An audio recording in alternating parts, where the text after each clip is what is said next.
Bismillahirrahmanirrahim. Assalamualaikum warahmatullahi wabarakatuh. Alhamdulillah, wassalatu wassalamu ala rasulillah wa ala alihi wa sahbihi wasallam. Kita masuk sesi yang ke 6. Lihat bagian keempat.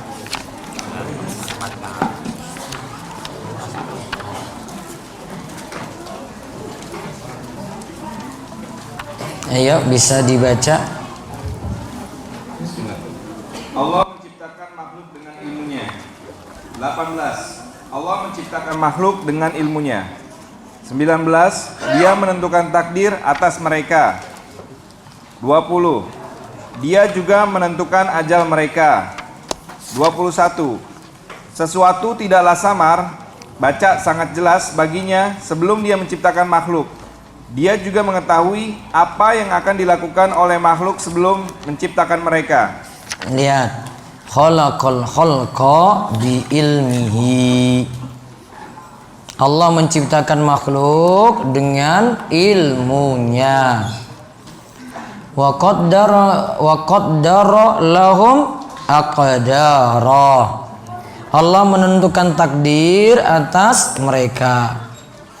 Wa daraba lahum ajala, dan Allah juga menentukan ajal mereka. Wa lam yakhfa alaihi syai'un qabla ay yakhluqahum. Tidak samar, artinya sangat jelas bagi Allah sebelum Allah menciptakan makhluk.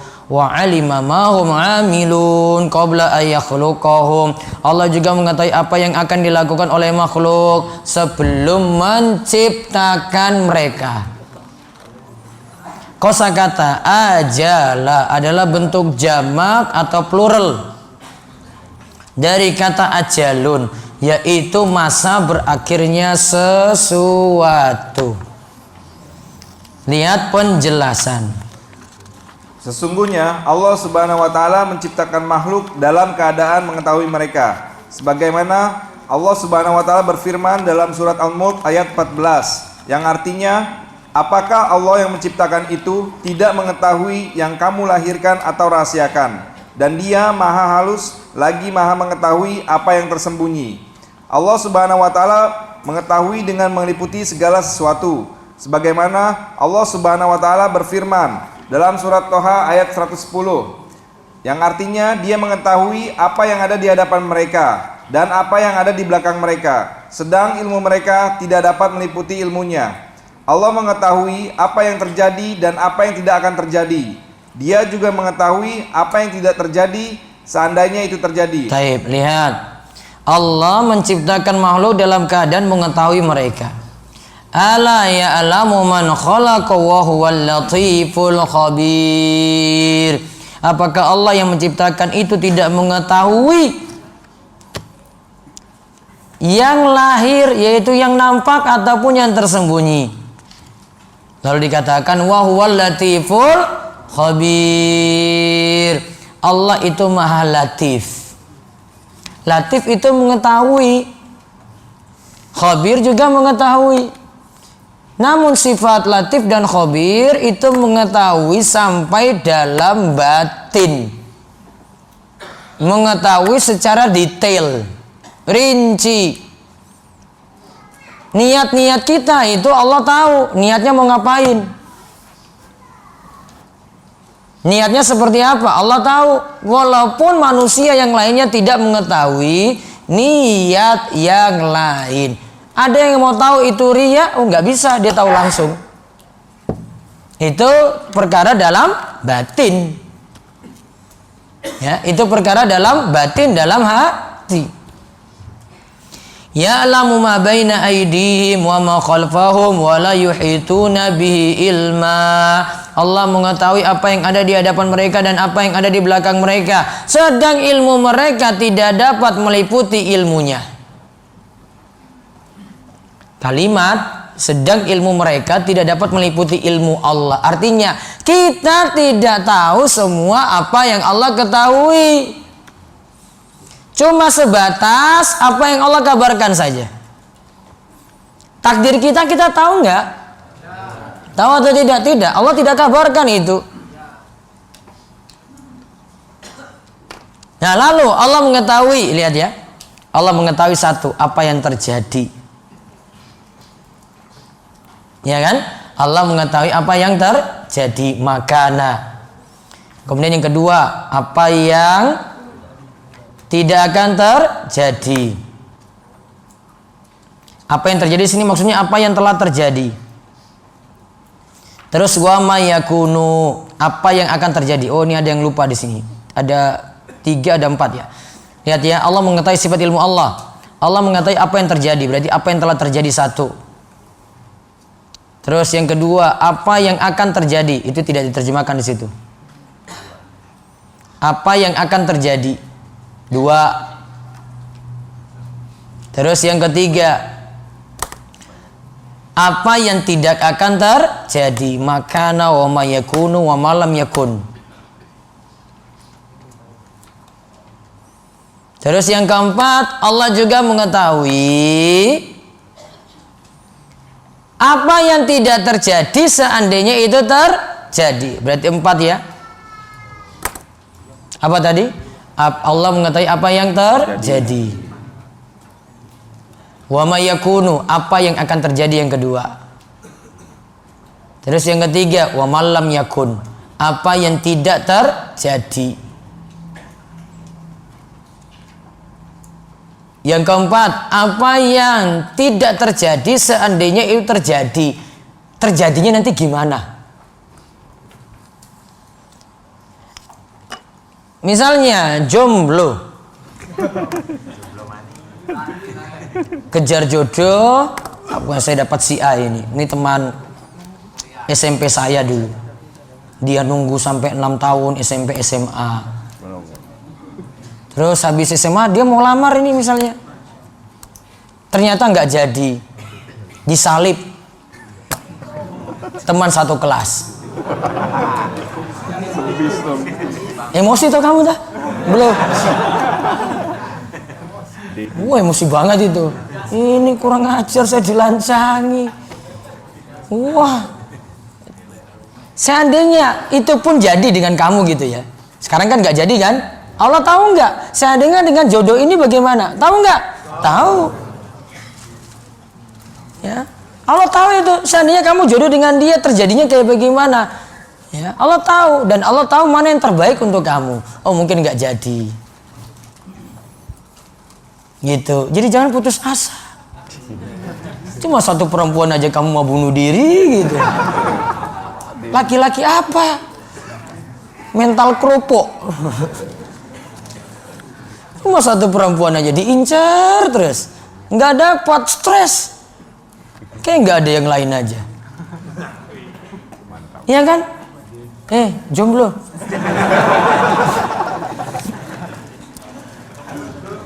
kayak nggak ada yang lain. Seandainya itu terjadi itu, ini dapat di kamu nih ya, dapat ya. Allah tahu ini nanti terjadinya apa. Allah lepaskan itu dari kamu. Sudah, memang ini bukan ini nggak baik untukmu kok. Sudah tahu itu Allah.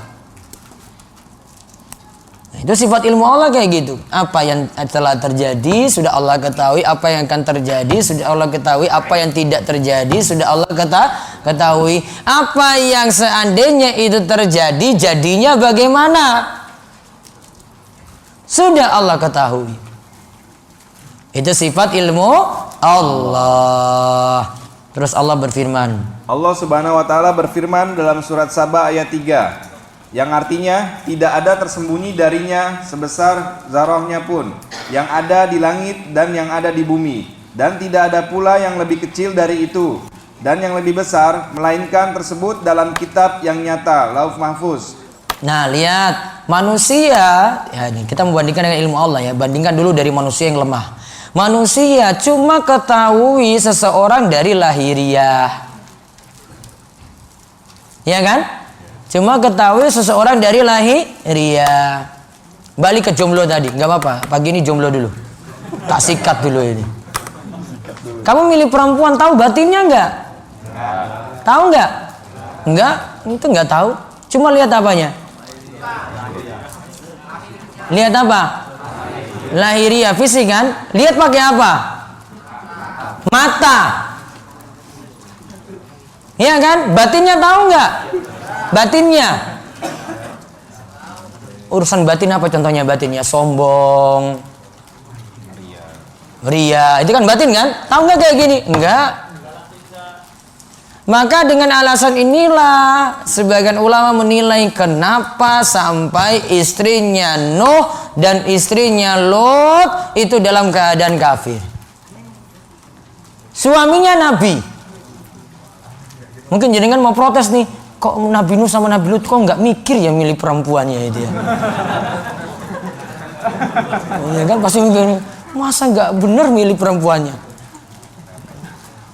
Sebagian ulama itu katakan kalau Nabi Nuh dan Lut sebenarnya nggak salah milih karena cuma melihat dari lahiriah. Ternyata ketika sudah menikah kufur ya.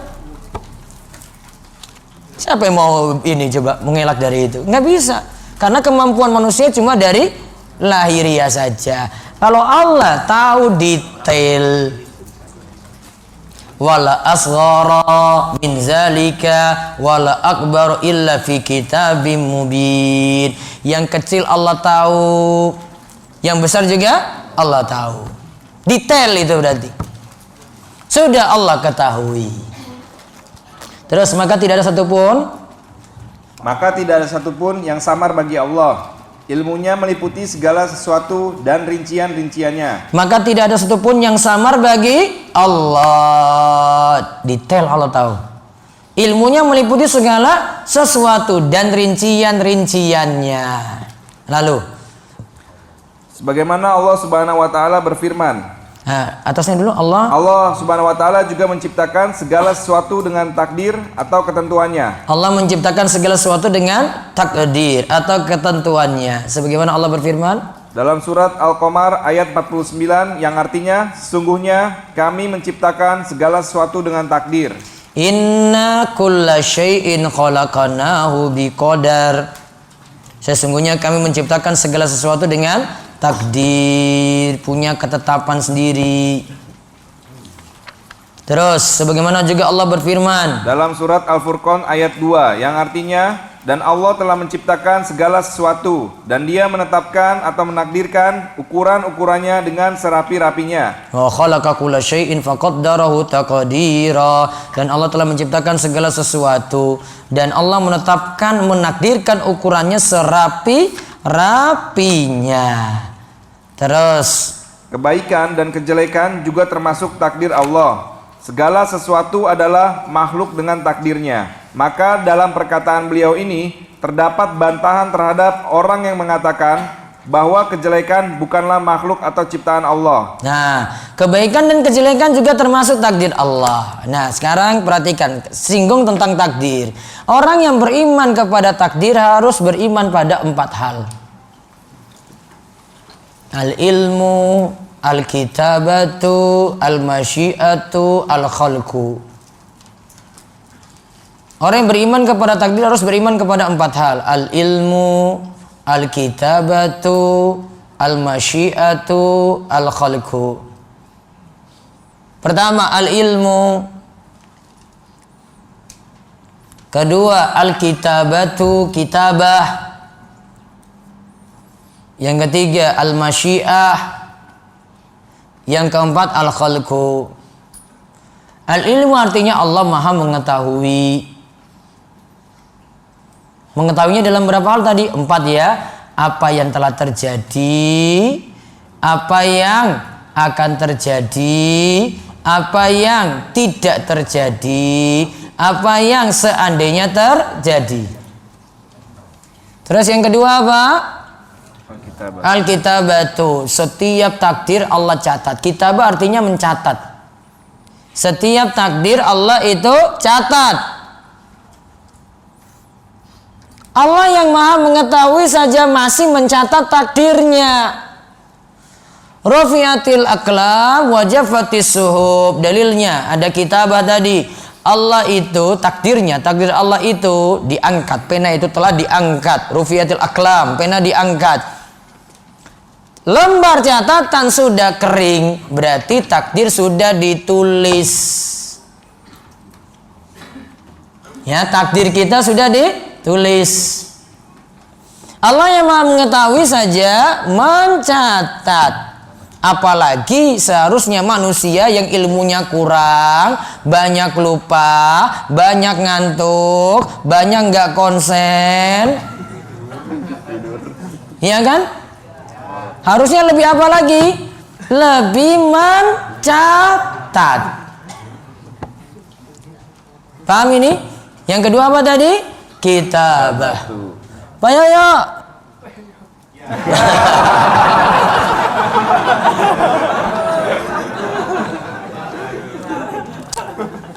Maklum pun sepuh. Buat dimaklumi ngono lho. Jangan lombok, banyak. Kayaknya jangan lombok kepedasan terus nambah terus dia. Wudu dulu, wudu. Terus tadi yang ketiga apa? Masyiah artinya apa? Kehendak. Allah berkehendak. Masya Allahu kana wa man lam yasha' lam yakun. Apa yang Allah kehendaki pasti terjadi. Apa yang tidak Allah kehendaki tidak akan terjadi.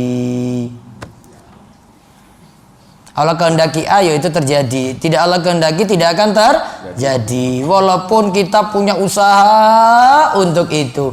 Ada yang sudah kejar-kejar ini A ini, ternyata nggak dapat. Dia nunggu dari SMP sampai SMA tadi. Oh, ternyata disalib temannya tadi. Iya kan? Sudah nunggu. Wah, ini saya harus dekat pura-pura ini tanya dia lah. Ukti sudah sholat malam apa belum? Modus.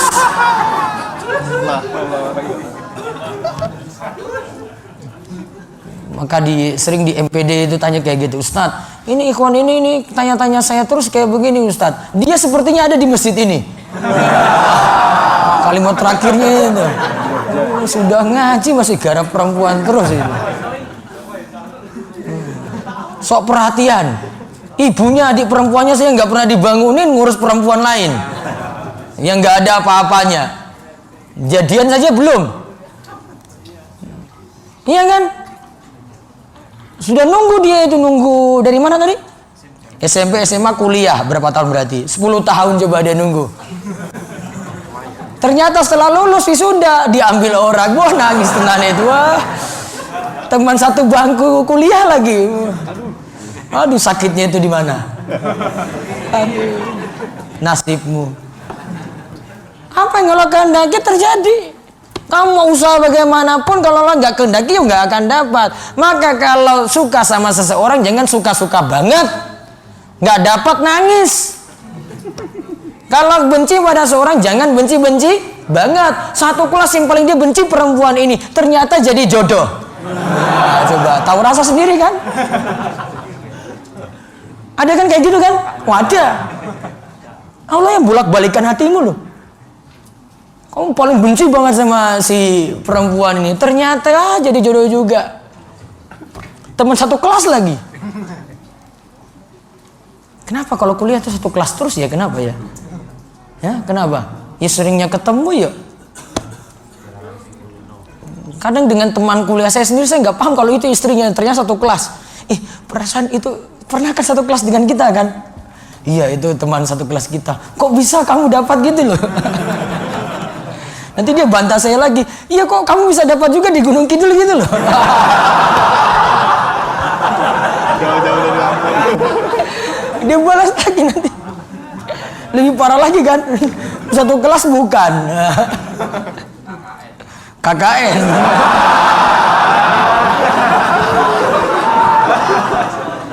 Aduh. Salat Jumat. Itu apa, KKN cari nilai cari apa gitu ya. Yang jelas saya KKN itu dapat A plus. A ketika SKS tadi dapat akhwat. Kalah ya Mas. Boleh juga nih. A plus itu. Kamu enggak kan, cuma A aja paling. KKN dapat A itu, A plus. Padahal KKN saya di sana itu di balik gunung lagi. Masih gunung balik gunung lagi gitu. Gitu. Tapi sholat Jumatnya di sini.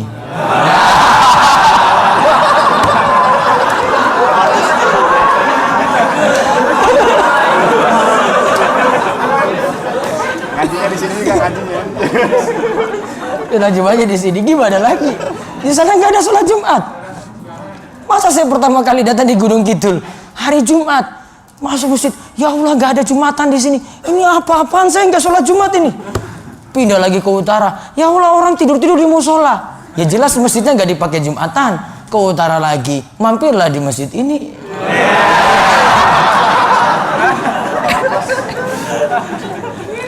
Terus ada pengajian apa itu ya? Bukan TPA, kamu nuduh-nuduh aja.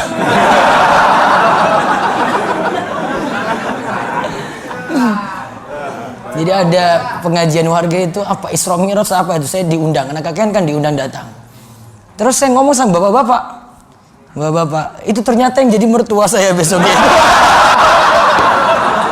Waduh, saya diingatkan dia lagi. Saya dengar ada yang baca Al-Quran, kok iki ayu banget ini.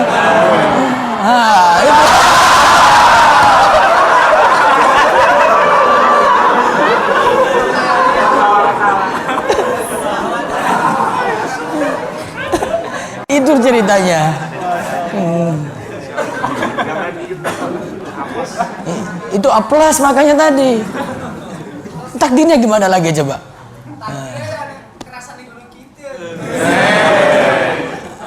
Ini habis dari mana keburu datang?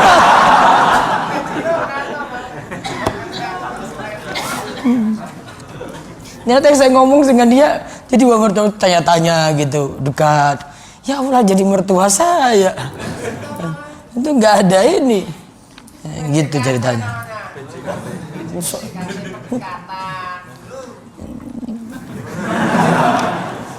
Sok tahu.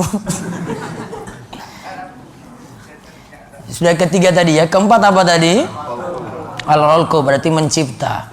Allah menciptakan semua. Allah menciptakan semua perbuatan dan amalan. Allah menciptakan semua perbuatan dan amalan.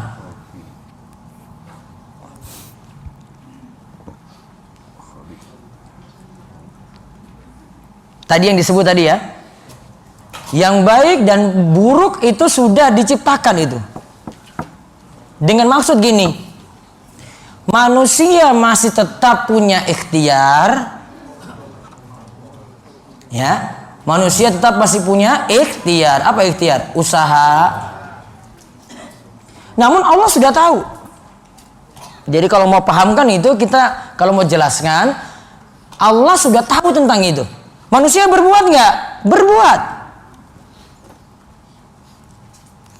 Dia sholat, ya, sholatnya itu pilihannya siapa? Manusia atau dipaksa Allah? Manusia. Allah tahu nggak?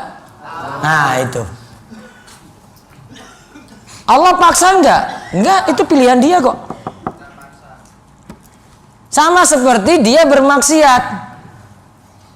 Ya, dia bermaksiat ya. Dia bermaksiat pilihannya dia atau Allah paksa? Nah, pilihan dia tadi bermaksiat. Iya kan? Pilihan dia atau Allah paksa? Pilihan dia. Maka ketika nanti dia dihukum karena maksiatnya ini, itu terjadi karena pilihan dia. Seandainya ini karena Allah itu paksa, ya sudah. Manusia berbuat maksiat nggak perlu ada siksa. Nanti dia beralasan apa? Kan Allah paksa saya ini. Kalau keyakinannya kayak gitu, ngapain ada surga neraka? Betul nggak? Ketika dia mulai, kamu berbuat kayak gini kan? Enggak, saya itu dipaksa oleh Allah kok saya sampai seperti ini. Enggak pahami kayak gitu. Tetap manusia punya pilihan gitu. Jadi pahami takdir kayak gitu, simple ya. Mikir sederhana ya. Cara pikirnya sederhana saja, nggak usah terlalu jelimet, nggak usah terlalu berat memikirkan takdir itu nggak perlu. Mikir kayak gitu. Manusia berbuat nggak? Berbuat. Namun Allah ketahui nggak? Allah ketahui. Dipaksa atau tidak? Tidak. Atas pilihan manusia. Allah tahu nggak? Tahu.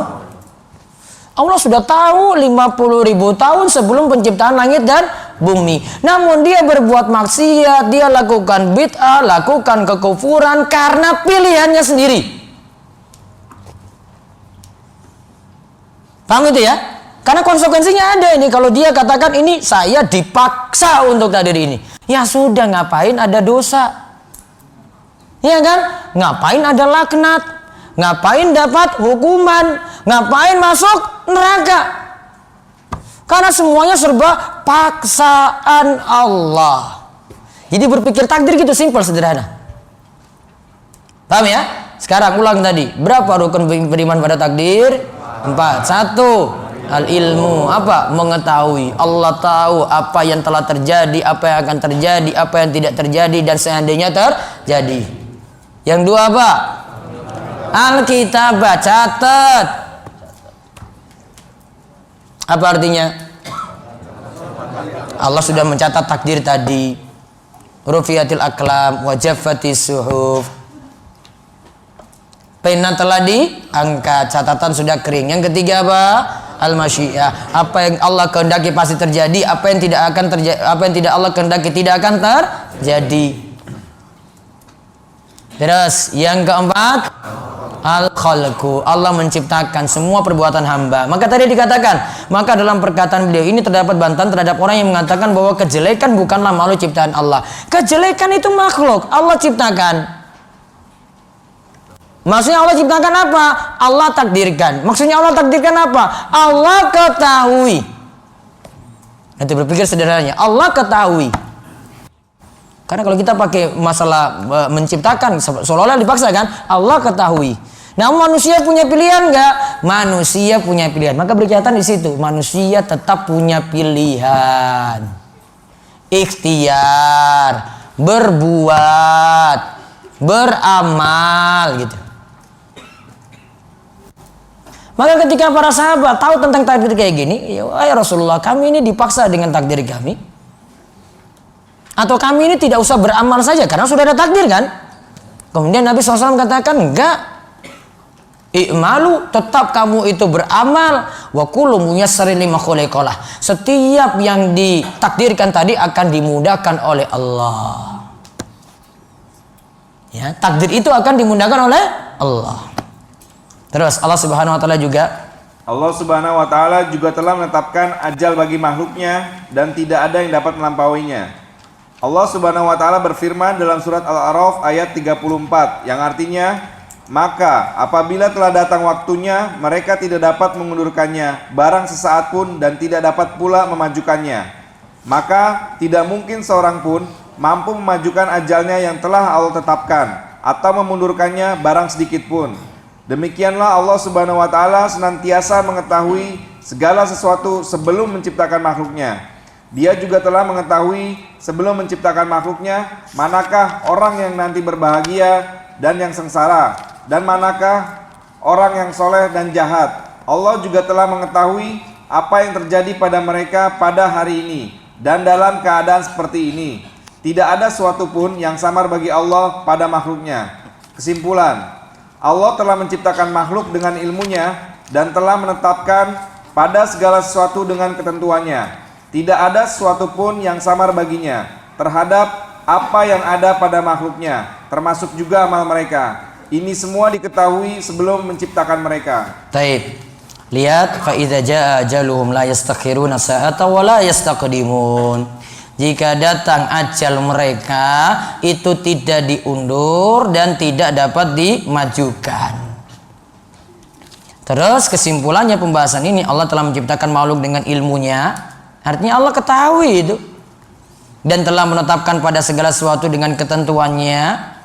Terus tidak ada satupun yang samar bagi Allah. Wallahu a'lam bishawab. Break 2 menit.